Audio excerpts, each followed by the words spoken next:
சிறுகடிக்க ஆசை சரியல்ல. அடுத்த வரை எபிசோட்ல நம்ம ரோகிணி இருந்துட்டு மனோஜ் கிட்ட நம்ம இன்னைக்கே பேசி ஆகணும். இதுக்கு ஒரு முடிவு கட்டியே ஆகணும்.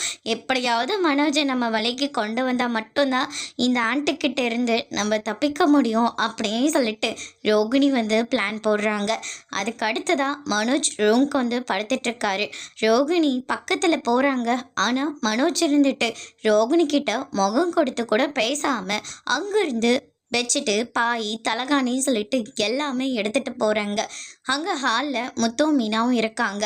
விஜயா இருந்துட்டு தண்ணி பிடிச்சிட்டு வரும்போது, ஏய் நில்லு, எங்கே போகிற நீ அப்படின்னு சொல்லிட்டு கேட்கவும், உடனே மனோஜ் இருந்துட்டு எனக்கு ரூமில் படுக்க பிடிக்கலாமா, அதனால் நான் மாடிக்கு போகிறேன் அப்படின்ற மாதிரி சொல்கிறாங்க. டேய், இந்த ரூமில் நீ மட்டும்தான் இருக்கணும், இந்த வீட்டில் உன்னோட ராஜ்யம்தான் இருக்கணும், அதனால் அது உன்னுடைய ரூமு, நீ எதுக்கு யாரோ மாதிரி வெளியில் போய் படுத்துட்டு இருக்க, அதெல்லாம் ஒன்றும் கிடையாது, நீ முதல்ல ரூமுக்குள்ளே போய் படு.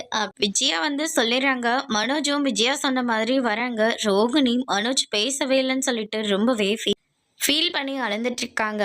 அதோடு இன்னைக்கான பிரம்ம முடிச்சிருக்காங்க. இனி வரப்போகிற எபிசோடில் ரோகிணியை புரிஞ்சுக்க போகிறாரா இல்லையான்றதை வரப்போகிற எபிசோடில் பார்க்கலாம். தேங்க்யூ.